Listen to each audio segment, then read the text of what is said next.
Welcome to the Grand Prix 24/7 podcast, your weekly insight into the world of Formula One.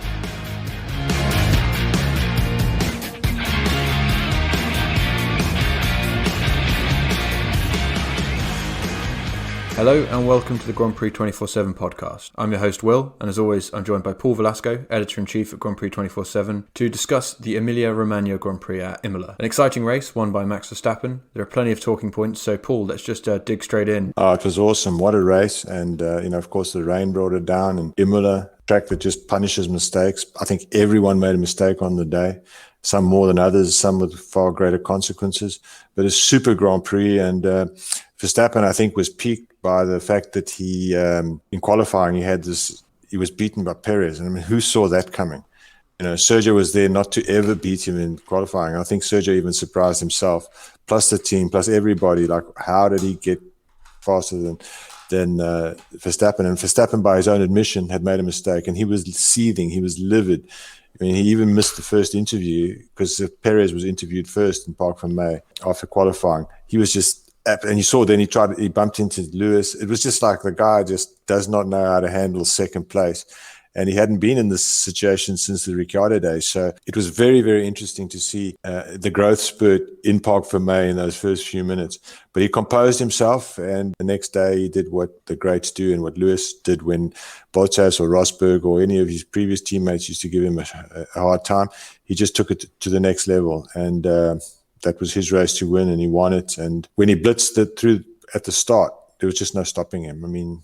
Yeah, well, obviously... Verstappen making it ahead of Hamilton at the start was important, and Hamilton obviously just sustained some damage in that move to his kind of front wing end plate, and then he did start to come back into it. You saw as the tyres kind of started to work, and he put Verstappen and Red Bull in a difficult strategic position, but then his mistake while trying to overtake the back markers really left Verstappen to win the race. So it's a shame that we didn't get to see those two battling towards the end, because I think it probably would have come to that, with this time roles reversed, this time with Hamilton chasing down Verstappen rather than the other way round as we saw in Bahrain.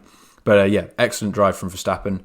Hamilton made an error and he was forced to pay for it. And I think that is just going to be how it works this season. Whichever driver has the better performance on the day is going to come out on top, and that's incredibly exciting. Indeed. It's between the two of them, clearly. Bottas was nowhere all weekend. He really fumbled qualifying. And then in the race, I mean, what was he doing in the first place with battling with Russell? But we'll get to that later. In terms of Hamilton, yeah, he made a mistake, a very rare one, let's be honest, and he admitted to it immediately. And again, a gracious in defeat. He said Verstappen was the better man on the day.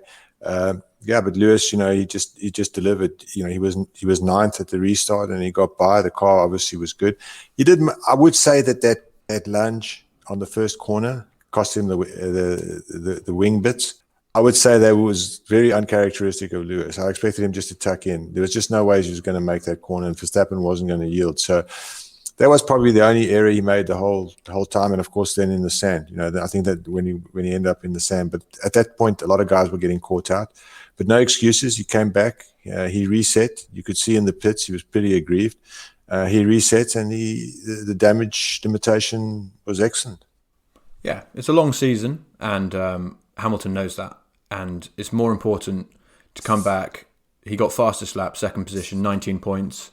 It's damage limitations. He won't be happy with making an error, but he reduced the damage as much as possible.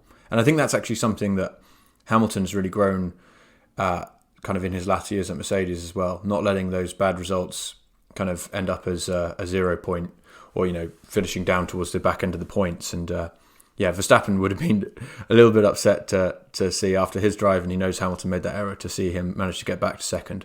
But the focus really should be on Verstappen, who got this victory. So one each now, and it's difficult to pick those two apart at the moment, and I just can't wait to see more of it, and hopefully this kind of balance we've got between the two teams in terms of performance stays similar. We should mention the third man on the podium, not from either Red Bull or Mercedes, but actually from McLaren. That's Lando Norris. Norris put in an absolute brilliant performance. I think this is probably his best drive to Formula One to date in Formula One. He obviously was so close to getting, I think it would have been third on the grid, but had his lap deleted due to track limits, which meant he had to start seventh. But he didn't let that that disappointment kind of affect him. And yeah, just a really, really strong drive. He made some great moves early on, and then he managed to get ahead of Leclerc at the restart. And then he held off Hamilton brilliantly, didn't let Leclerc get back at him. It was just a really, really impressive drive from Norris, who Seidel thinks he's gone up a level from last season. I'm starting to agree with him. No, Norris was fabulous. I mean, the kid is just, he's one of the youngest guys on the grid, and he's just so mature. There was just such a mature performance, in a race of super high attrition, incidents, even the world champion getting taken out, taking himself out. So really, Norris was superb, and then he hunted down Leclerc, had the better car, and then of course when Lewis came by, he had no ammo because that Merc was just on fire. So, but Norris just ticks all the boxes. He's growing his stature in every race, really. The guy is just absolutely on it, and he's got no slouch next to him as a teammate in Daniel Ricciardo, and Daniel's still learning the ropes there, but he realizes he's up to, this is a mean teammate he's got there, the baby-faced, but babyface assassin, because he was really, his decision making on the day was just superb. His overtaking, his strategy, his commitment, and big credit to McLaren also. They put him on the softs, and it was a gamble, but it did pay off. They got the podium. So I think a great team effort, and again, big kudos to Zach Brown and putting Andrew Seidel in there, because this team, I'm a McLaren fan, always have been, and there was a low patch. It was hard to be a fan some years ago, but really, seeing glimpses of what we saw of old, they're building a great team, and Norris, wow, super, super, super. People sometimes can forget that he's actually 21. He's incredibly young. Someone like George Russell is actually 2 years older than him. We didn't see the best of Norris in those last 2 years alongside Sainz. And Sainz obviously a very kind of professional driver who doesn't make many errors. And I think that was always going to be a difficult ask for Norris. But he's grown. He definitely grew between year 1 and year 2. And now in year 3, it looks like he's really kind of got his kind of sea legs under him. And yeah, that was super, super impressive. I think also something that we should add is it's looking really tight in qualifying. I know that potentially Max and Sergio didn't quite optimise their laps. Hamilton didn't improve on his second run, but maybe that McLaren, is a little bit better than we think, and maybe we could see Norris getting close to the front row a couple of times later on in the season as well. So yeah, that was super impressive from Norris. Next up, we had Ferraris of Charles Leclerc and Carlos Sainz. Paul, you expressed some concern about Ferrari after the first race, but I think that was a pretty solid answer from Scuderia. Yeah, I have to eat humble pie. They definitely took it a step forward from last year's car.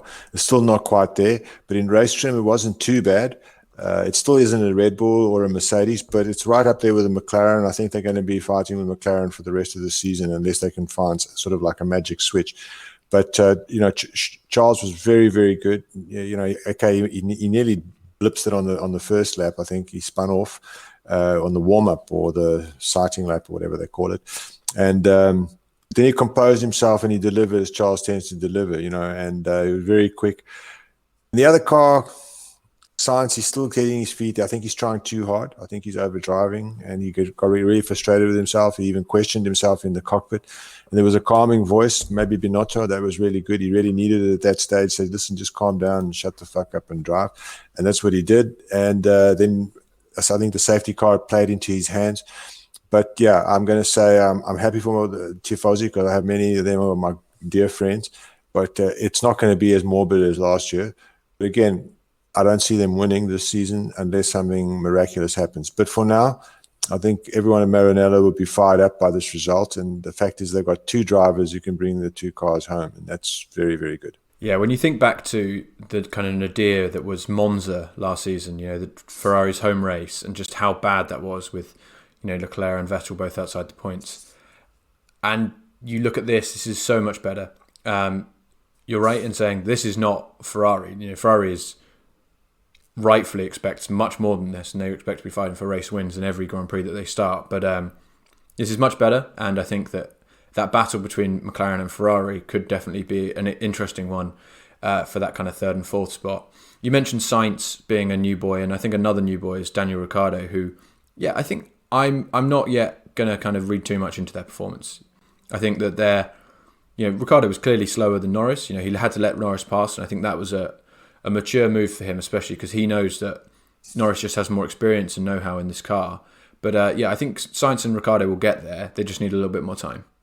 Yeah, I think Sainz, like I said, I think he's overdriving. He's just got to calm down. He's got to get over the fact that he's just got to just chill. I think he's got to chill out and be more relaxed, more like his teammate. I think you get this feeling that Carlos is always highly strung up, whereas Ricciardo quite the opposite, very cool, very calm. I think I'm going to read quite deeply into his performance because he really didn't have what Lando had on the day, and he was very mature about it, let him through. They gave an opportunity to see if he can go. No, he couldn't.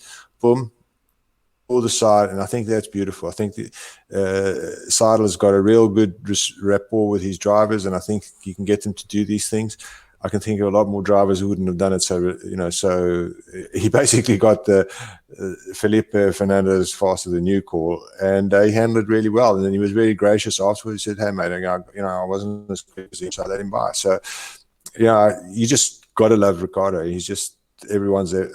For me, he's everyone's next best driver because you can't fault him, and I think he'll grow into that role. But you got to look at it this way. All the drivers that have plugged into a new team, Alonso included, against drivers who've been there a year longer, they're struggling because, it's the familiarity. It's almost like changing formulas, as someone said, so you're almost changing categories because everyone's philosophy is different. The way they build up to the races, the way they build the cars, the way the whole weekend transpires. So these new guys are all struggling to find the sweet spot, but I don't think it's a struggle. I think it's part of the process to get into a team and ingratiate themselves and then bring out the most. None of them are fully comfortable in their teams just yet, and thus they're not fully comfortable in their cars. No, I'd agree with that, and I think you can even throw Vettel in there as well. I know that his sign of decline has been a little bit longer, but pretty much everything that could go wrong for him this weekend went wrong. And were Aston Martin there? I just want to ask you. I didn't. Were they there? I mean, they were so insignificant in this race. I just found them. No. I must say, those cars don't really look nice on television. They look beautiful in pictures and that, the green. But I think the TV sort of pixelated it, and they look very black. I don't know. Did you find that? I find it quite difficult to determine them and the Mercedes, to be honest. But you're right, they're just a little bit irrelevant. And I think that's kind of the worst case scenario for Lawrence Stroll, right? He had kind of all this fanfare going into the season and they're just not, they might get a couple of P9, P10s, Stroll obviously P8 here, which is a good result. And he's a good driver in the wet for sure. But Ferrari are ahead of them, McLaren are ahead of them, and obviously Red Bull and Mercedes are ahead of them. So they're going to be fighting for the kind of back end of the points. And AlphaTauri looks strong. So it's difficult. Yeah, and if you think about it, the reality is this: McLaren have just plugged Mercedes into the back of their cars, and they plug and playing in podium positions. And Aston Martin, Racing Point, they've been with Mercedes for how long? 10 years, since the beginning of this thing, and they can't get this thing to turn around the corner. So, and you're right in saying that. This wasn't Norris on the podium because everyone crashed. This is Norris on the podium because he was the third quickest driver. He was quicker than Perez, and he was quicker than Bottas. So this wasn't a situation where it's attrition. This was an earned podium, and this was also an earned fourth place for Leclerc. So things are looking really up for McLaren and Ferrari. Back to Aston Martin. Alpine. Well, both of them were on the same place. But from the Aston Martin perspective, Alpine was always going to be dubious. You know what I mean? Let's be honest. It was the only Renault powered team. There's a headless sort of management system in place. Fernando's there. Probably everything's being done Fernando's way. And can he really develop a car? We'll see. Time will tell. But with Aston Martin, everyone expected them to come out of the blocks. They had a car that won race last year. It was a fantastic piece of kit. They had to change it maybe for the season. Maybe there was some agreement when they got that big fine for copycatting. Maybe they had to build a whole new car. I don't know what went down. All these secret deals and stuff. But the reality is they built a car from scratch basically, and it's at this level, which I find. I think if I watched Lawrence Stroll on Netflix. I don't know the guy, but geez, man, the guy must be fuming. The guy must be. This is not what was on the script. He should be where McLaren is. You know what I mean? And I don't see the way out. And like you said, Seb, I don't even want to get into Seb. Yeah, he just had a horrific weekend. Anyway, so should we move on to probably the biggest talking point, kind of aside from the guys at the front, and that is the Valtteri Bottas and George Russell collision. Where do you come out in terms of the actual incident itself and who to apportion blame to? Well, straight away, Russell's fault. Okay, I'm not even going to countenance any discussion. Valtteri was on the dry line. He sat there. He had no obligation at the fastest part of the circuit to move anything, okay? You got to drive around the guy. You can't drive through him. This is not a sim racer. This is proper cars with metal and carbon fiber. So from where I saw it, Russell gets right, toes him with the DRS fully open. He gets a bit on the wet patch, and then that slides and clips the grass. And when that clips the grass, there's like a whiplash that knocks the Mercedes. So fully Russell's fault. Bottas didn't even know what hit him. You know, that's why he was sitting there stunned in the car. He was totally surprised. Russell was going for the move, and it was always going to be 50-50. And where was he going? Around the outside there. It's wet all the way. Bottas just had to keep him going straight, and he would have ended up in the wall. So it was just a rush of blood to his head. He made a mistake. Emilia's not kind to him. He made a mistake last year, if I'm not mistaken. So, yeah. What bothers me, though, was his reaction. You know, the way he clambered out of the car, hurriedly.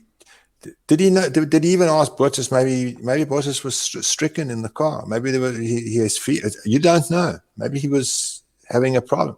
The guy went there and just asked him, "Do you want to kill me or what?" And then he gave Bottas a slap on the helmet.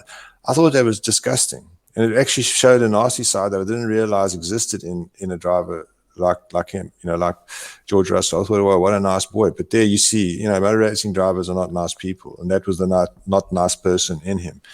You know, he made this huge thing. You're trying to kill me, but actually, George Russell, you try to kill yourself. Move was just not on. Furthermore, in terms of intelligence, couple it to this fact. There's Mercedes. That's his seat. If he's smart, in a year's time, that's his seat. Why not humiliate him a little bit more rather than go for the overtake? Just stand behind there. What has Russell got to prove overtaking Bottas? Until maybe he could make a call, say, hey, could you get Mercedes to move Bottas over? I'm quicker than him. Do you know what I'm saying? Be cheeky, but don't be stupid. But the guy didn't. And I think Toto Wolff saw through it immediately, because Toto's a smart man. He knows motor racing and he knows drivers very well.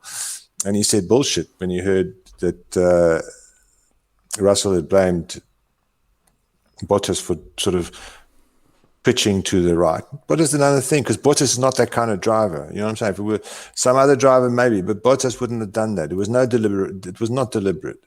And I think he got a talking to, George, and I think he also showed a side that I don't think many people knew was in him. I think you're largely correct. This is Russell's fault. I think that the unfortunate thing is that neither of them did that much wrong, if anything, but it's just the conditions that make the crash, right? So even if Bottas does have this tiny movement which Russell sees and kind of forces him onto the grass, that's not something that is usually going to have any impact. So I think it's Russell's fault.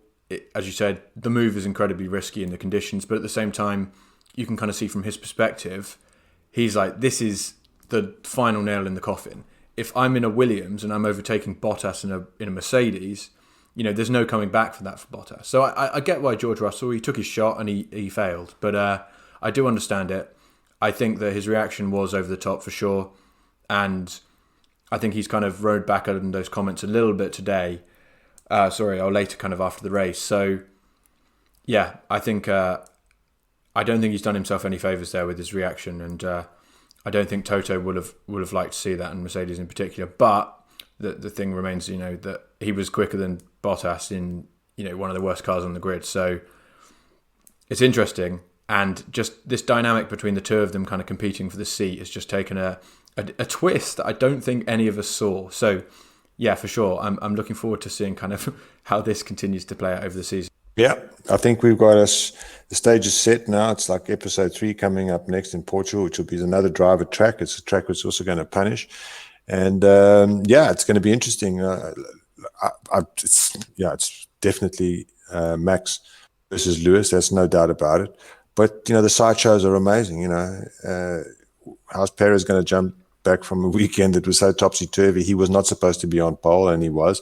And he was supposed to do good in a race of these kind of conditions, and he was atrocious. So it was like, I think Red Bull have gone back and they're a bit confused now, you know what I mean? Because that was not supposed to be the way the script worked. But having said that, he has good pace, and he's much quicker than Albon ever was to Max. So, I still expect a lot from him and from Red Bull.